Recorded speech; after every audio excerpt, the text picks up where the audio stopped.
welcome to Good Game. I'm Bajo. And I'm Hex. Just in case you weren't convinced that we were well and truly in the midst of gaming season, we have two big games for you this week. Yes, we've had our live streams and our first plays, but now it's time for the real deal.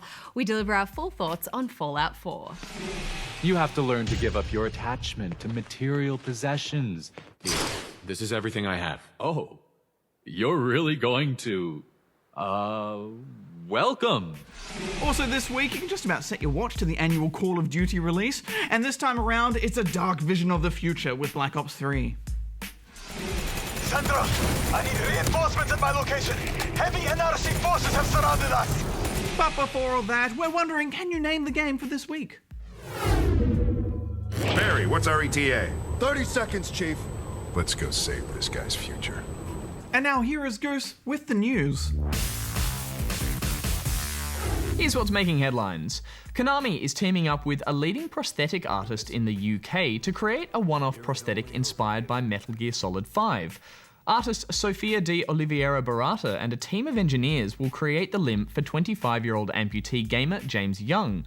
The creation of the limb will be followed in an upcoming documentary and through a blog called The Phantom Limb Project. He's hoping the final result can also be used as a detachable rocket fist. Activision Blizzard has opened a film and television studio known as Activision Blizzard Studios. The first production from the studio will be a TV show based on the Skylanders games called Skylanders Academy. Justin Long has signed on to play Spyro, Breaking Bad's Jonathan Banks will voice Eruptor, and Norm Macdonald will play Glumshanks.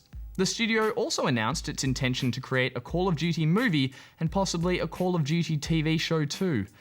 And in more movie news, it appears The Witcher will be receiving the silver screen treatment. The first in a potential series of movies based on the books will be led by producer Sean Daniel, known for his work on the Mummy series. Polish filmmaker Tomek Baginski, known for his Oscar-nominated short film The Cathedral, will be making his feature film directorial debut on the project, which is expected to hit cinemas in 2017. Take-Two Interactive has closed down its 2K China studio and cancelled Borderlands Online, an upcoming free-to-play version of Borderlands made for the Chinese market.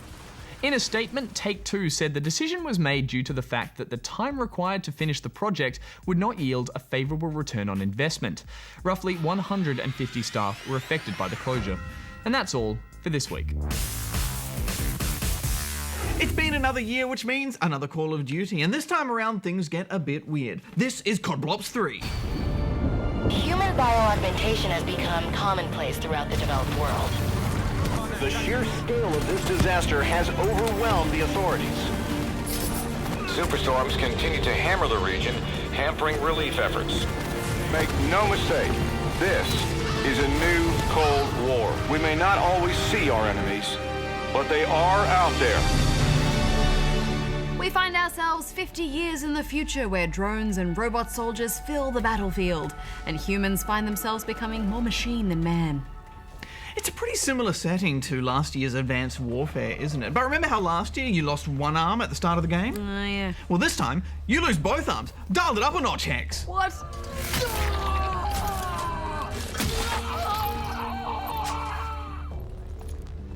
Am I dreaming? Well, let's say you are.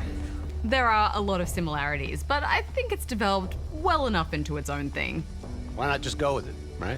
It's also interesting how Call of Duty has become so entrenched in this future war setting. I mean, there are 3 studios working on these games now. Surely one of them could make a game that isn't set in the future. Yeah, if you're going to have all these sub-brands for your franchise, they should feel more unique. Having said that, this is my favourite future COD yet. They play well with the setting between the tech, the Terminators, and the direct neural interface, which is basically a device implanted in your brain that gives you various superpowers and can also send you on digital trips. All of this is a simulation inside our minds. Oh man, I love some of those trip out sequences.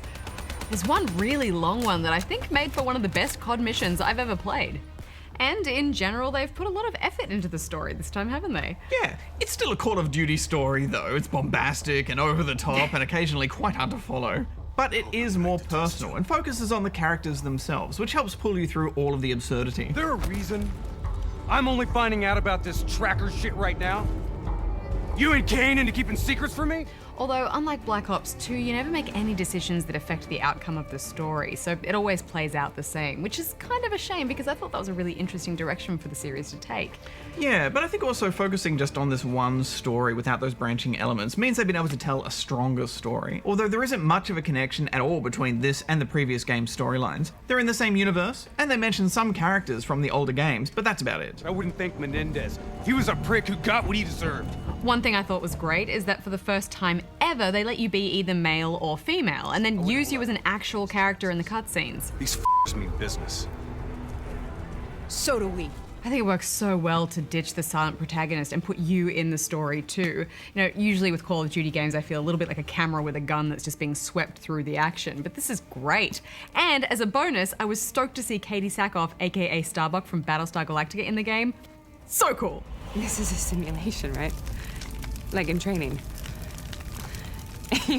No Kevin Spacey though, Hex. Katie Sackhoff trumps Kevin Spacey any day. She's such a badass. Oh, I miss Space Dog. We do have CSI Guy though. I'm pretty sure he's from Law & Order. Yeah, same thing. That's not funny, man. I appreciate the effort they've put into opening up the battlefields. There are often surprisingly big areas to fight in, giving you a lot of options in how you tackle each situation.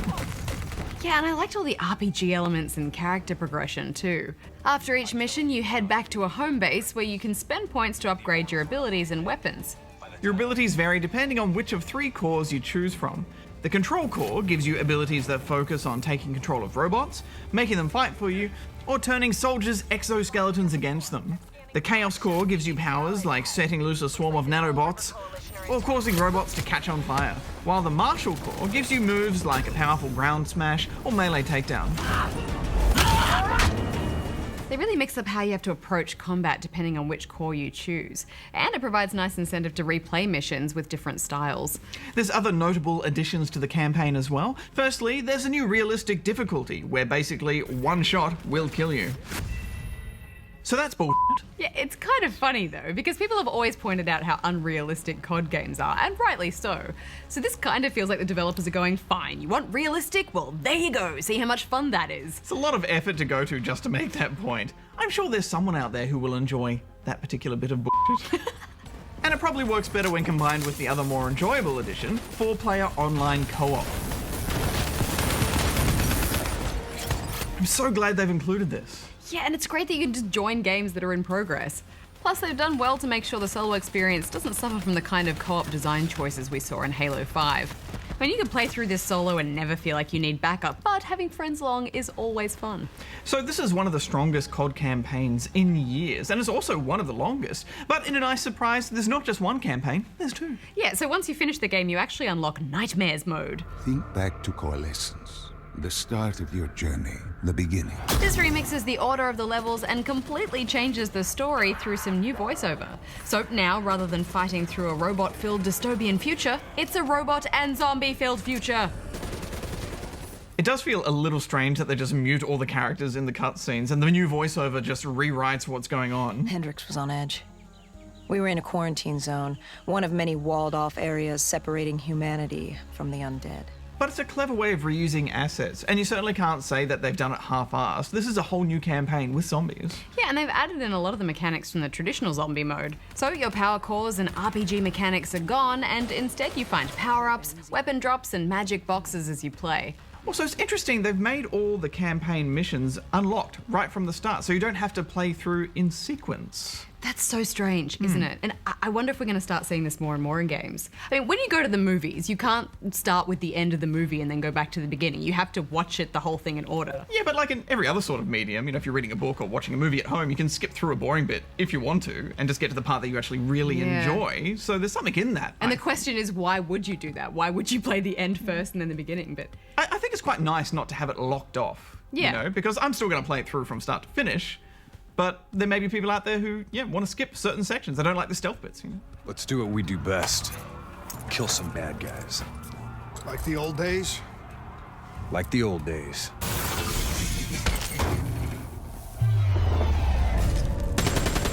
We should point out, if you're picking up the last-gen version of this game on PS3 or 360, then you're not going to enjoy the campaign very much because it doesn't have one.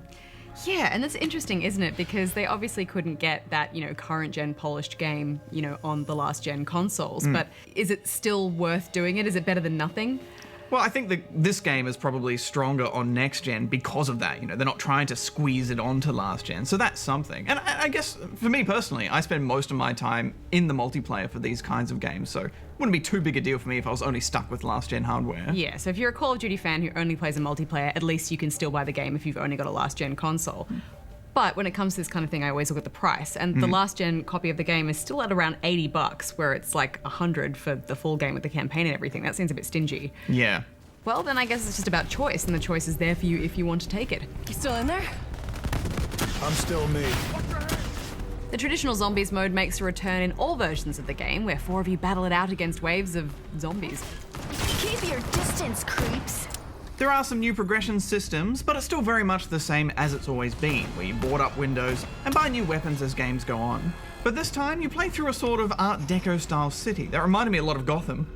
And you can play as Jeff Goldblum, who is a magician. Give me Jeff Goldblum as a magician, and I will buy your game.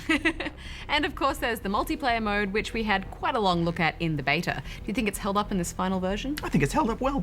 The biggest addition are those new specialist classes, which each have their own special weapon and power that you can unlock. They add way more variety to the gameplay, and unlocking them gives you another thing to work towards.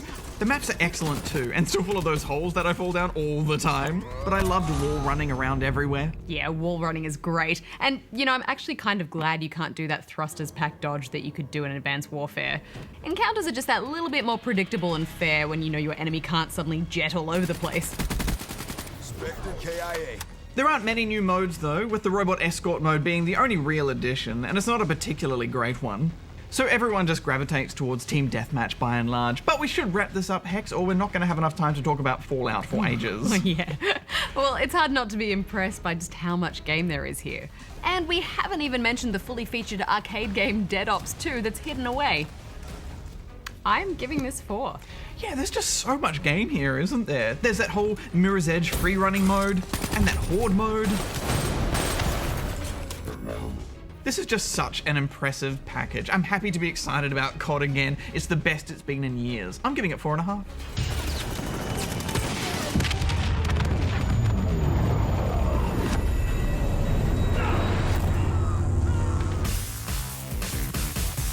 Surviving the post-apocalypse is a dangerous business. It's filled with tough moral choices, desperate violence, and horrific monsters. But that doesn't mean you can't look fabulous. Absolutely lovely. You're gonna have to shoot me, because I ain't giving you shit. It's gonna take a lot more to impress me. Let's just hug this out and get it over with. What do you say? You can play it however you want, tough guy. Got a doll, baby, I love her so.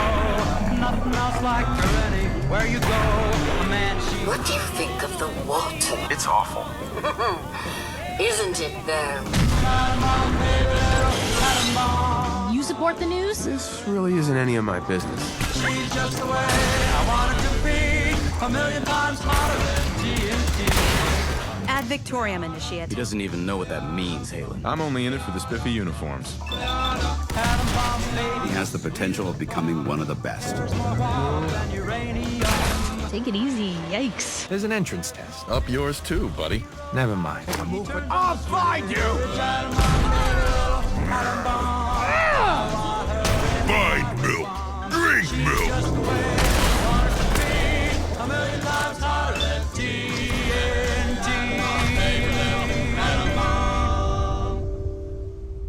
Welcome to the Commonwealth, where everyone has a problem and you have a variety of solutions. Fallout 4 is a game of massive size and polish. There are so many stories, Bajo, I just don't know where to start. Oh, me either. The game is just so big. Genius is restless, darling. There's so much to talk about. The punchy writing. Now, where was I? This took a weird turn. The dark humor. What's with all the bodies? We do have a lot of satisfied customers, don't we? They almost never leave. The rich combat and deep RPG mechanics. The music. The desolate wasteland imagery. Has a face with whiskers that scratch. The fidelity of the visuals. Let him chop my meat. It's got it all. But why don't we start at the beginning, Hex? Which means, spoiler alert, we need to talk about the first part of this game. Yes, you have been warned.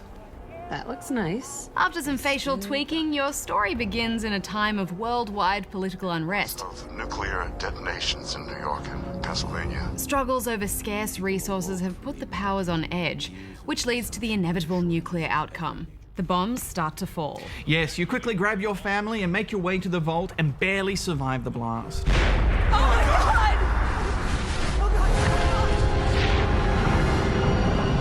But unbeknownst to you, the Vault Overseer has an ulterior motive. Just follow the doctor here. He'll show you where to go. All right, you three. Follow me. You and your partner are instantly cryogenically frozen. Then this happens.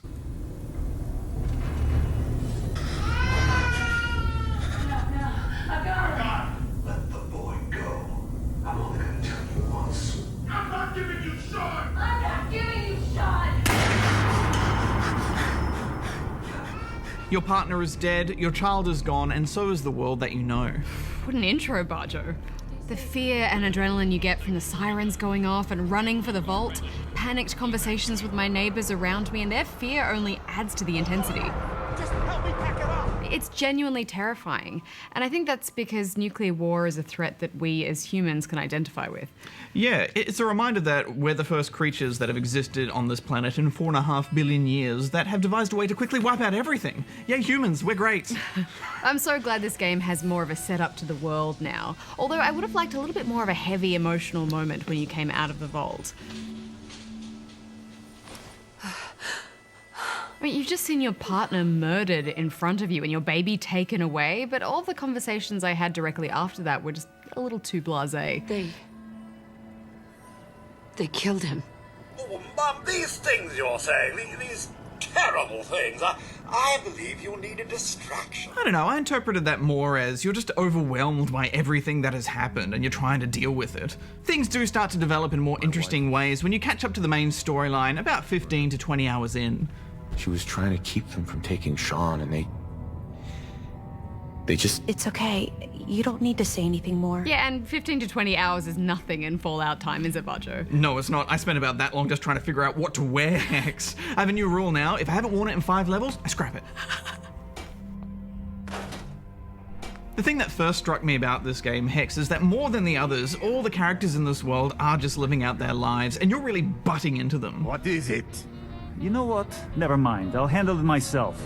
This doesn't involve you. You stop waving that gun in my face, or it's gonna involve me. That's it. You're dead. Post-apocalyptic Boston is a troubled place where the war between humans and synthetics has everyone on edge. Are you human? Human as the day I was born. Well, you do look human enough.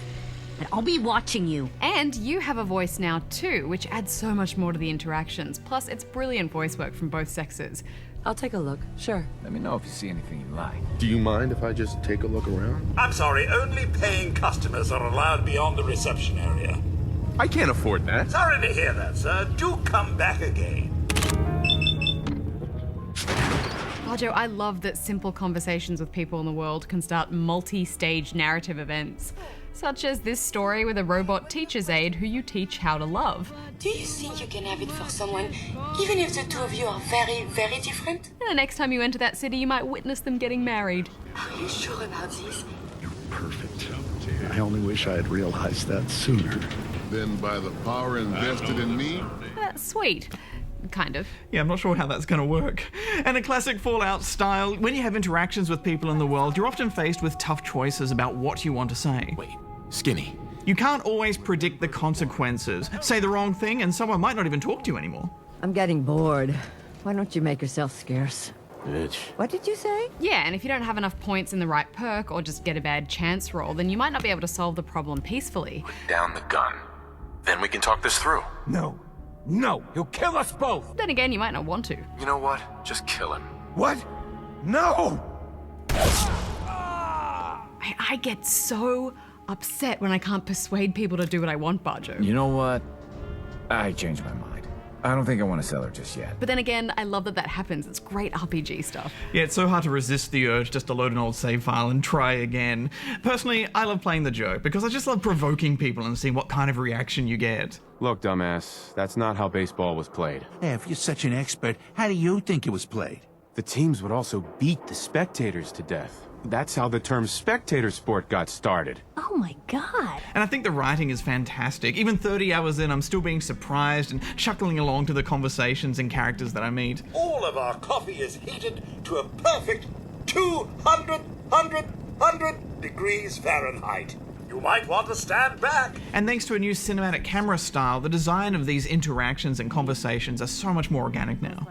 I love that you can just back out and walk away from conversations too without pressing a button. Benefit. The atom bomb, bioengineered plagues, and FEV. And if you take too long to respond, they'll all question why you're being so quiet. It's very rude, just standing there like that.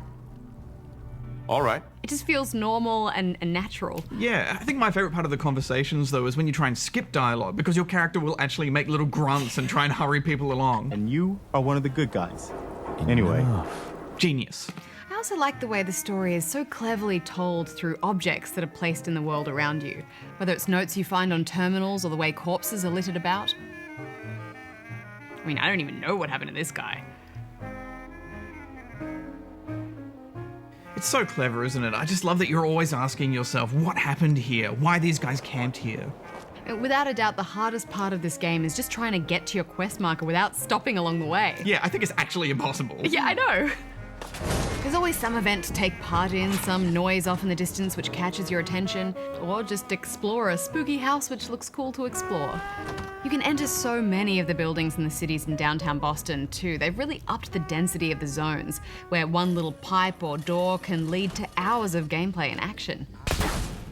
And every terminal and conversation has a chance to add a marker to your map, and this makes you so inquisitive about the world because you don't want to miss out on a single thing.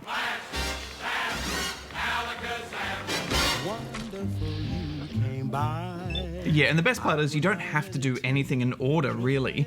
And that's so integral to the wonderful flow of this world design. If you just randomly wander into a place and clear out the enemies, you'll probably learn something or pick up an item that you'll be able to hand to someone later. I can see why that Solomon guy is willing to pay so much for these ferns, cause let me tell ya, getting walkways set up here has been a real pain in my ass. Yeah, it's such a free system, and I love how easy it is to navigate the terrain. I mean, you can sprint quite fast. Yeah, you quickly learn to be careful around water, though.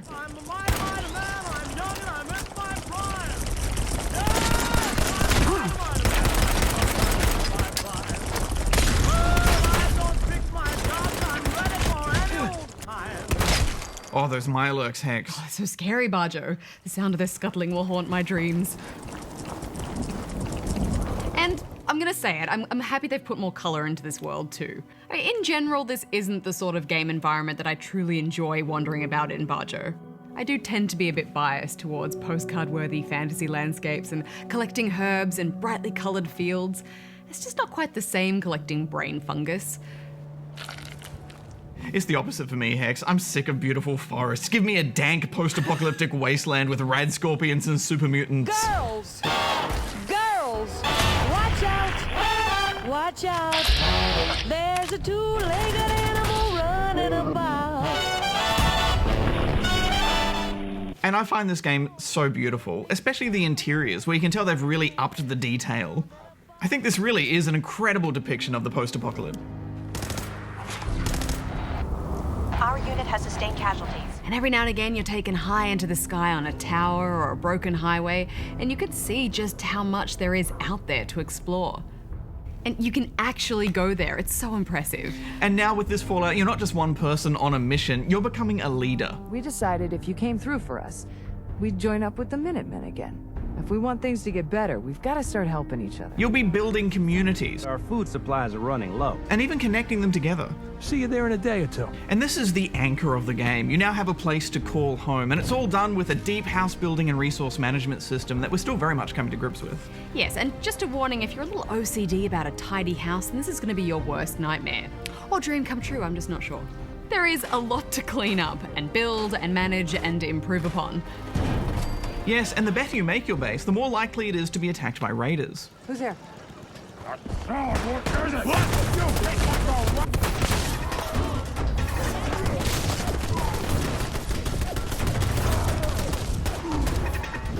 It's pretty exciting the first time that happens, Hex, and I'm just so happy to have a place now to hang my power armor and my mole rat trophy heads.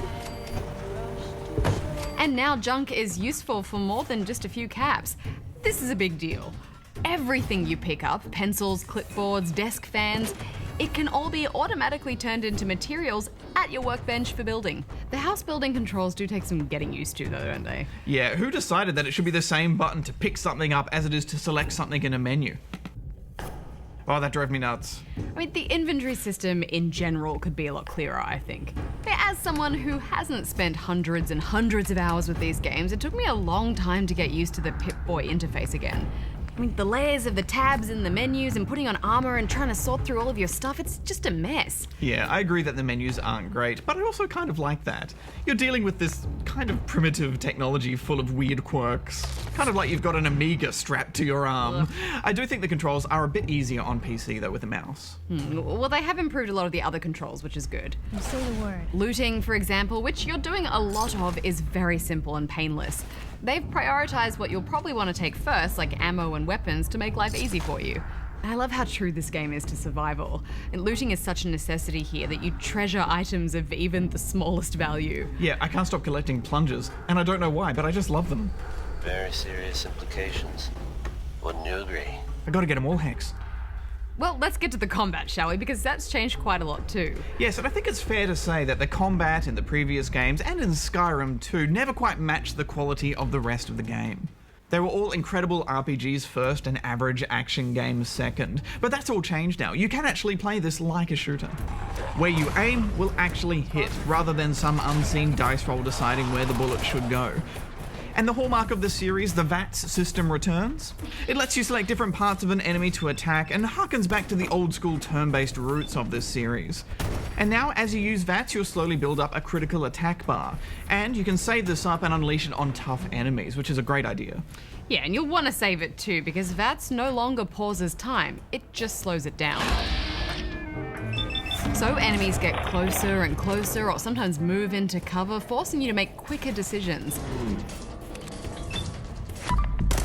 It is scary, especially when you're fighting ghouls. Oh, I do not like them at all, Hex. This leads to some terrifying encounters, and I just love this combat system. The sneaking around for extra damage, the VATS, and I love that you can quickly switch weapons to quickly finish off enemies. But you still have some issues with this combat, don't you? Yeah. It's just that thing of having to jump into my inventory mid-fight to re-equip grenades or scroll through my food to heal up. All that stuff is just a bit too fiddly for my liking. The fiddliness is the best part. Why? Well, because you get in these awful situations where you need to go through and find food quickly and try and switch weapons and pick something where you've got ammo and get out of it. That's half the fun. I do like how many legendary enemies there are, though, who appear more on higher difficulties and drop crazy powerful gear. Yes, it's how I got my favorite weapon in the game, the explosive double-barreled shotgun. I actually feel guilty for using it because it's just so powerful and destroys everything. There is so much gear now too. And if you weren't busy enough already, you can now upgrade armor, and every weapon has stacks of mods. There's just so much customization. It really helps keep that combat fresh. I really like the way they've handled the power armor. It's now a sort of mobile tank, powered by a scarce resource. And once again, you can upgrade and paint it to your liking. And it just looks so intimidating too. Yeah, it's great for those times where you just need a bit more armor and firepower to get through. Enemies have evolved to move a bit more naturally too, and have plenty of new AI routines and animations, like burrowing underground or taking cover while shooting. The companion systems had an overhaul too. Yeah, and they have their own stories and moral codes. I mean, think about the life we lead. They will react to your actions and can even leave you if they don't like your choices. It's always about the money with you, isn't it? I'd be honored to join. Yeah, is honored the word? You certainly feel more connected to them this time around. They're not just another gun in a fight. Yeah, I'm totally invested in their stories. They do have a few AI quirks, but I think that's forgivable, and they're much more manageable too now than compared with Skyrim, where I just lose them all the time. I especially love running with the plucky journalist Piper, who I successfully flirted with. I like having you close. Oh, thanks. Blue, that's awfully sweet. And then quickly unsuccessfully. You're a hell of a friend, you know that? Just friends, huh? But a friend for life. There's also Nick Valentine, the hard-boiled detective who's also a synth. So you think this institute is responsible? Well, they're the boogeymen of the Commonwealth. Something goes wrong, everyone blames them. And one of the coolest characters in the game. Now ain't the time. Let's blow this joint. Hey, my favorite companion is still a dog. Come on. There's something about caring for an animal as well that you just feel like you have this massive responsibility, and any stim packs I needed to keep him going, I would have no hesitation using them on him. His animations are beautiful too, aren't they? They're so real. Yeah. It feels like a real dog. There's one moment where I was like standing out, looking out over the expanse, over like standing on a cliff, and then I looked up and he was standing out there as well. And he was like, posing. It's beautiful. I love that you can give him goggles. Hey. And it's great that he can fight for you as well, and he can find things. Although he didn't always help me in the way that I would have liked. What is it, boy? What have you found?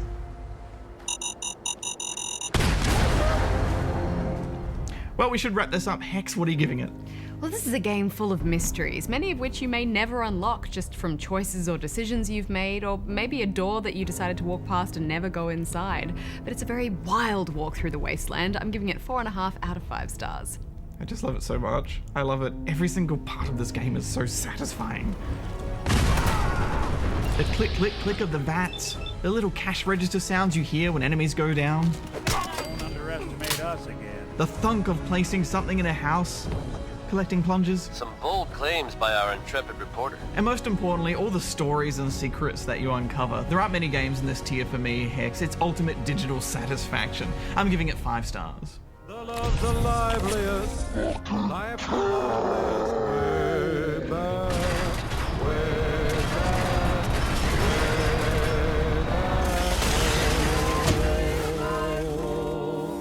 So, did you name the game for this week? It was Minority Report Everybody Runs, which was released back in 2002. In this game, which closely mirrored the storyline from the film, you played as John Anderton and you had to clear your name of a murder that you hadn't even committed yet. The game was essentially a beat-em-up and made use of exaggerated ragdoll physics, often with humorous results. And it was our Name the Game because it was developed by Treyarch, the same developer behind this week's Call of Duty Black Ops 3. Next week on the show, the final chapter in the StarCraft II saga, Legacy of the Void. But Hex, if only we had a StarCraft expert to help us with the review, you know, someone who was really good at StarCraft, played at a high level, maybe an esports expert. What about Hingers? Oh yeah. We are the Protoss, children of ancient gods. We are the firstborn, and we shall be the last left standing. And speaking of Blizzard, they've tried in the past to get into the FPS genre. Will Overwatch be a hit or a miss? We have a first play next week. The objective is mine. Perfect. Until next time, Bajo out. Hex out. Get out! Have you been here the whole time? No, that would be absurd if I lived here. And what does Legacy of the Void mean? It's because if there's a void, yeah, obviously that's a change because something used to be there, it's gone. That's the legacy is the void, probably, I assume. So the legacy, void is the legacy is nothing. Oh.